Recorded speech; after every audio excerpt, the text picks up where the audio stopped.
Deafrowe with Deafrowe closed captioning, and I'm back again with another review. This time around, I want to start reviewing one episode a week of the awesome show, The Devil's Hour. Now, it's only 6 episodes long, but they are hour-long episodes. So, for that reason, I've decided I'm going to do one episode a week. And, of course, we're starting off with the first episode called 333, which is, of course, The Devil's Hour. Now, if you've never seen this show, it's on Amazon Prime, and it is an Amazon Prime original, so it's not be one of those shows that leaves Amazon Prime, so that's a good thing. And it has also been renewed for a Season 2 and a Season 3. So, with that said, you can watch Season 1, and even if it leaves off in a cliffhanger, which it does, you know something else is coming up. So let's get started on this review. This is The Devil's Hour, starring Jessica Raine as Lucy. You can see her here in this video right here. She's sitting across the table from Peter Capaldi, who plays Gideon. Then you got Benjamin Chivers, who plays her son, Isaac. And then you got Nikesh Patel, that plays D.I. Ravi Dillon. Alex Ferns, who plays D.S. Nick Holness. Now, I'm only going to stick with those 5 characters to tell you, because they are the main players in this show. Let's put it that way. And I'm just going to stick with those 5 to explain what's going on here.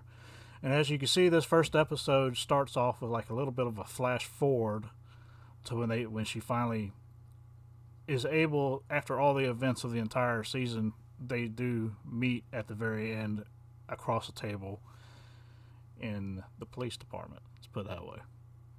So, without further ado, let's get started with this review, shall we? Now, we start off, you see there, her name is still Lucy Stevens because she was married to a, what's his name? Anyway, she was married, and the last name is actually Stevens, so this would be but her real name is Lucy Chambers. And that becomes important later on. I'll let you know when it does. Anyway, she has this thing where she wakes up at 3:33 every morning. Doesn't matter what she does, where she is. It's not 3:34. It's not 3:32. She always wakes up at 3:33, and it's nothing demonic in the show, and there's nothing witches, possession, or anything like that in the show. So I'll let you know.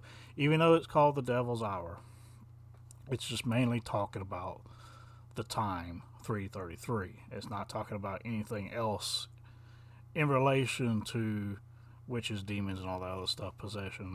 None of that happens in the show. Anyway, let's keep going. So she's at the psychiatrist with her son Isaac, and the whole reason she's there, and the whole reason she's on number 7, and that's basically what I call the psychiatrist. This is psychiatrist number 7 that she's having to see because the other ones can't figure out what's wrong with Isaac. And it's not that Isaac has an issue with acting out, or the normal issues that you would see with kids where they act out when they don't get enough attention and all that kind of stuff. Is Isaac has no emotions whatsoever. He doesn't laugh, he doesn't cry, he doesn't get angry or any of that type of thing. So, yeah. So she's been trying to figure out what's going on with Isaac, and that's the whole ordeal with why she's at the psychiatrist. And while she's at the psychiatrist, she sees these, let's go back here a little bit.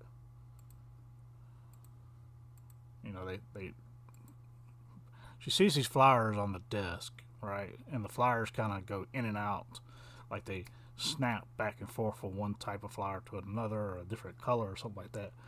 And Lucy's looking at it like something's not right, but at the same time, she thinks she's just having like deja vu. Like maybe she saw the flyer somewhere else, and then it's flashing in front of her eyes, whatever, that kind of thing. So now she finally gets to her office, where she works like at some type of. This is Lucy's character, Lucy Chambers, whatever. she's at her office, and she basically works for like a child services, like a abuse center or whatever. I'm not quite sure exactly, but she basically is trying to keep track of people and their kids and stuff like that. And she's having to talk to this one dude that he's kind of dangerous because he is very violent when he gets drunk and all this other stuff, and he's already been in and out of prison. And she's basically talking to him like, you need to just, chill out and stay away from your family for a little bit till everything calms down, so you're not taking it out on them about what your problems are, all this sort of deal. And of course, Chloe's the name of the ex-wife of this dude who she's talking to. And he's already been put up in jail for physically assaulting Chloe and all this other stuff. And basically, Lucy's just worried that it would carry on further and go so far as murder if they let this guy back into Chloe's life. So, and throughout that whole ordeal, she's having like these episodes of glimpses of like, of a murder that has already taken place. And she's having like these little glimpses, and every time she talks to this dude or talks to Chloe, which she does later, she has those glimpses again and again and again, like something like she knows it's going to lead to a murder. So if those two get anywhere near each other, so that's going on. Then we get introduced to D.I. Ravi Dillon and D.E.S. Nick Holness in this part of the first episode, and they're investigating a murder of an old man in his own house.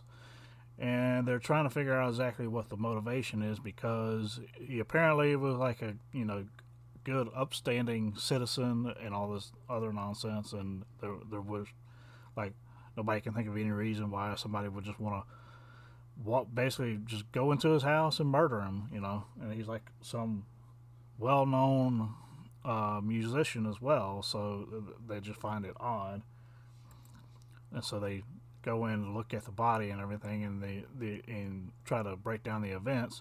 Now you can tell by looking at this, D.I. Ravi Dillon is not very comfortable with this part of the job, but he's good. He's good at what he does. He's just one of those type people that's, and I can relate to this in a lot of ways, where you're really good at your job, but you really don't like your job. Kind of one of those ordeals. You're kind of on autopilot for a lot of times. But so, let's see, D.S. Nick Holness kind of helps him out with that whole issue. He does the nitty gritty, so he doesn't. So D.I. Ravi doesn't have to. And then we kind of skip back to that flash forward with her talking to Gideon, and Gideon, just basically. Gideon's trying to tell her, look, they want evidence, they want confessions, and they want to close the file, forget all about it. That's not who I am, because I don't do things in the way that they think that I did them. So let's just put it that way. I'm trying not to give too much away here. And of course, we skip back to Lucy to current times, and she's in bed with her ex-husband, Mike. And she, of course, wakes up at 3:33 and then has him hold her or whatever, like comfort her.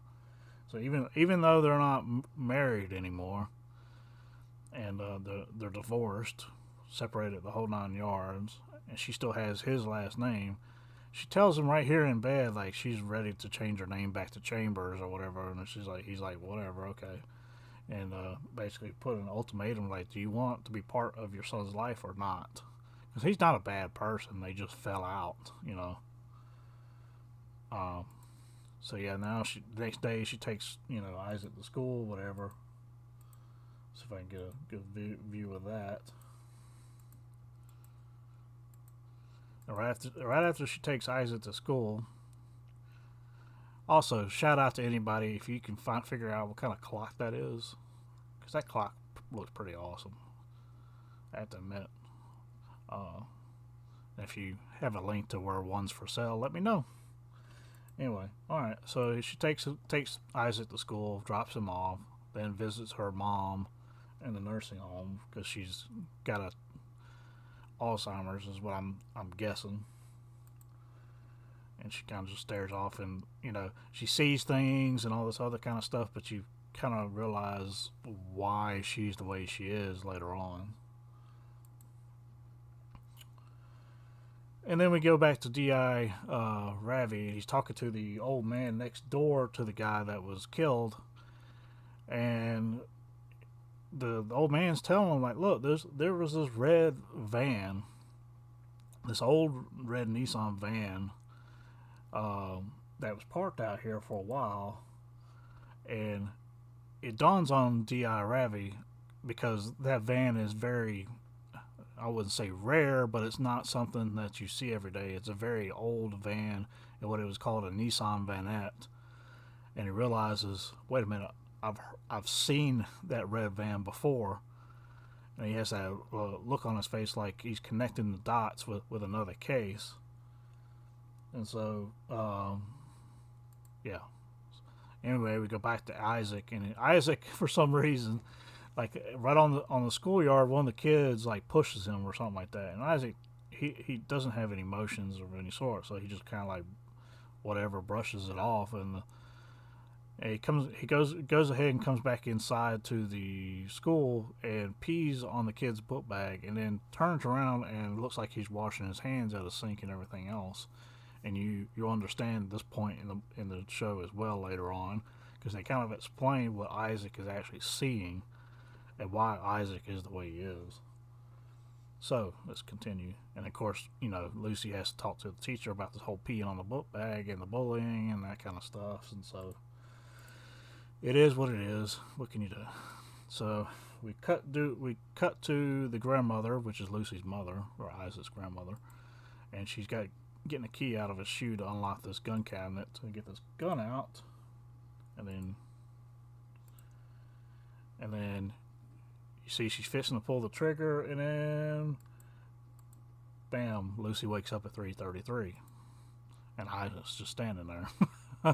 It's about creep out time. Whoever they got to cast the kid that plays this character, Isaac, his name is Benjamin Chivers, did a pretty damn good job, because he's like you borderline feel sorry for him, but at the same time you borderline feel creeped out by him. He's on that little fine line right there.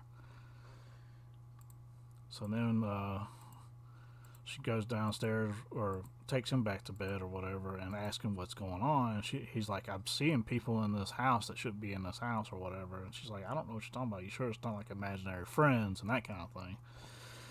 And it's kind of odd. So she, like I said, she sees things too, like the whole thing with the flowers. She sees the pictures on the refrigerator, like, wait a minute, those aren't Isaac's. And then she blinks, and it's just Isaac's, picture back. So it's like, wait a minute, what am I seeing here? And then she's like, okay, I just need to go.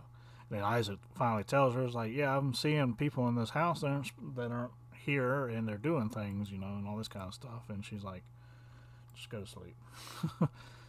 The next day, she goes and visits Chloe, which was the guy that she had to talk at the office with, ex-wife and her baby, because he's trying to get back with her and all this stuff, and they're trying to keep him away from her because he's dangerous, and he's already assaulted her several times before, and they worry that it would carry on to the baby as well, so they're trying to keep him away.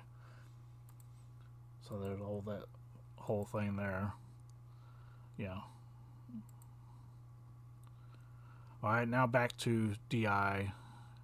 Ravi, and he's got this, basically up this case from like 10 years or so ago where this kid was kidnapped, and the only evidence they had of him being kidnapped was that red van. So that's how D.I. Ravi remembered that red van from another case as soon as that old man told him what exactly it was, because the Nissan Vanette, they're not like common anymore. That most of them are too old to be riding around and all this stuff. How one is going around committing all these issues or having all these things happening, and it's still riding around basically. So now we're back to Lucy and Isaac back at the doctor's office because of the events that happened at the school, and she's having to talk through all that.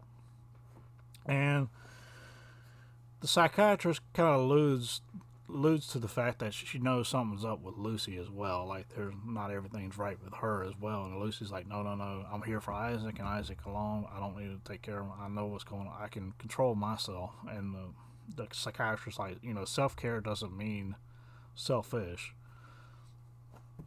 You have to take care of yourself first before you can take care of your son or whatever. And then that's when Lucy confides in the psychiatrist about this whole thing about waking up at 3:33 every morning, and she explains to the psychiatrist it's not 3:32, it's not 3:34, it's not 3:30-ish at all. It's always 3:33 on the dot. And then she goes on to tell the psychiatrist that when she looked up what that meant, it's the devil's hour, and that's and that's been happening ever since she was a kid. So they're going on about that, and then she basically leaves the psychiatrist with that, and the psychiatrist really don't know what to make of it. And then they're on the way back to the house, and she's trying to get a rise out of Isaac any way she can, and she almost runs over this kid that was playing in the road, and the dad's getting on to his daughter, saying like what happens when you play in the road like that? You go splat. Yeah. Do you want to go splat? And I was like, no. I was like, well, don't play in the road. So he rightfully gets on to his daughter about that, and but then you see this part right here, where Isaac, as you can see down there in the car, he's looking very contently, like he's looking at that girl and that guy like he knows who they are. Like something's up, and like how would he know who they are? And then they cut back to the grandmother, which is Lucy's mother, and she just got finished wandering around in the field or whatever. She comes back to the house, and they're finally finishing this part up. This is a flashback. She's going into the cabinet. She gets the key out of the shoe. Alright. Realizes it ain't there. The key's already in there. Alright. She gets the gun out. Leaves a letter for Lucy because she's about to commit suicide. Which, fair warning to anybody watching this. This does have suicidal things going on in the show. So if you are sensitive to that type of thing, this might not be the show for you. But if you're into a thriller, mystery, sci-fi, this show is awesome. So let's continue. So yeah, she gets the gun, puts it up to her mouth, and tries to commit suicide, but it doesn't work because something's wrong with the firing pin. But Lucy comes down the stairs at 3:33 because she wakes up at 3:33, and this is actually when the event happened, was 3:33, her mom trying to commit suicide. So ever since this event happened, and it happened differently in another timeline, she wakes up at 3:33 ever since this event. So yeah, so you kind of understand, you see the reason why she wakes up at 3:33. And the mother, the grandmother or whatever, she gets the knob off the cabinet, and like she uses that knob on the cabinet as a way to bring her back to sanity. Every time she gets all messed up in the head or something, she's or is feeling depressed or feeling freaked out or something like that, she gets that knob from that cabinet and holds it in her hand because she knows that's real, and she didn't commit the suicide. And then you go flash back to current times right here, where she's just looking off into the distance, and she finds that she's having like a little bit of a panic attack, and she finds that little knob and puts it in her hand. Let's see if I can find that spot.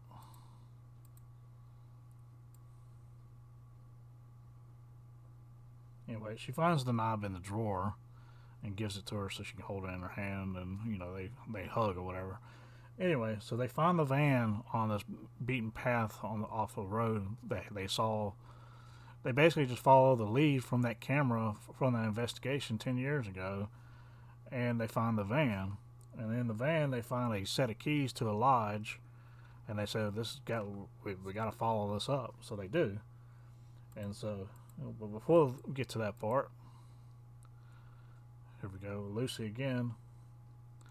She's at home working basically, and basically her ex-husband shows up and is like, "Hey, she's like, you want to get it on?" And she's like, "I'm working." And then she gets a call. She gets a call from Chloe, because she gave Chloe her personal number just in case that ex-husband of hers showed up and started trying to assault her again, basically.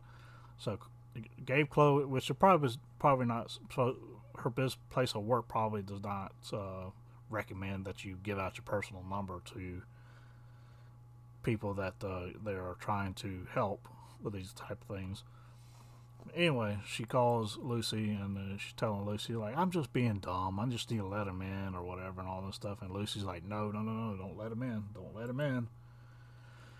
So she's like, she takes off from the house and has the ex-husband stay there to look after the house and Isaac, because Isaac was still asleep. And she gets the ex-husband to stay there, because the ex-husband really does like his son. He's just freaked out by his son. He doesn't know how to handle it. Anyway, so we get back to the two investigators, D.I. Ravi and D.S. Nick Holness, and they find the lodge that the key goes to, and they talk to the lodge owner, trying to get a description of them and everything else. And then they finally get her to let them go into that room and look. But they get there and they realize the key can open the door, but somebody has put a padlock on it. So now they got to get that padlock off. And good old D.S. Nick Holness is like, "You didn't know I could do that, did you?" He figures out he gets the padlock off pretty easily with his own skills. So they're going inside there and they're looking around. They do find Gideon's little hideout. And they find all these notes and all these scribblings and all this other stuff on the walls, of basically looking like he's the person that's committing all these crimes and stuff, but you come to find out that's not really the case. And of course, they kind of, you see the house in that picture that just flashed up. Dang it, I'm sorry. Yeah. You see, that's the house the old man was killed in that picture. And then they get back to this picture here. Yeah, so that's the house that the old man, and you see what's written on there, pedo. That's the old man's house that they initially started the investigation with, and why they found the red van and all this whole other stuff. So yeah. Keep going, and then we're back at this house, which is a picture of that house also at Gideon's lodge as well. And this is where Lucy shows up. By the time she gets over there to Chloe, there's police lights, the whole 9 yards going on. And but if you notice, if you look real close, the door is not open, so he did not get in. But you find out about that in episode 2. Going back to D.I. Ravi, they have another flash forward where he asks her, "What's the worst thing you've ever experienced?" And then he's trying to tell her that maybe he dreamt it, maybe he didn't, maybe it still resides in you because you still wake up at 3:33 every morning, so you know what happened. Anyway. Going forward here, and this is where D.I. Ravi and D.S. Nick Holness, they find a big clue, Yeah, that's where Gideon was like, "What's the worst thing that's ever happened to you?" And that kind of stuff. And you finally get to see Capaldi's character, Gideon. I'll be honest with you, Peter Capaldi is one of the best actors I've ever seen on a screen in any type of show, movie, or whatever. He was my favorite Doctor from the Doctor Who series of the new era. He's also Lair of the White Worm is the first movie I ever saw him in, which is an old school B horror movie, which is pretty fun to watch to this day. And then I also got to see him in another show that I have on my channel that I have reviewed. It is Neverwhere, where he plays an Angel Islington in that. So, love Peter Capaldi. I think he's a great actor. And he's exceptionally great in this show. And he will creep you out in this show. I mean, he just plays that part up so good. And then you finally get to the end of the show. This is what D.I. Ravi Dillon and D.S. Nick Holness finds inside the lodge. Where is Lucy Chambers? And that's the thing. Her original last name is Chambers, and when she was in bed with her ex-husband, she's like, "I want to change it back to Chambers now, since we're not married anymore," and all this other stuff. He's like, "Whatever." But anyway, well, that's the end of my review for episode 1. Tune in next week when I'll do episode 2, and we'll keep this going until there's only 6 episodes. So, and then hopefully the new season will start either at the end of this year or at the beginning of next year. So, you never know. I know they started filming the second season in February, somewhere around there. So they should be close to being done, maybe. Without further ado, like, subscribe, and share. I'll catch you out on the edge of another review. That is Deafrowe out.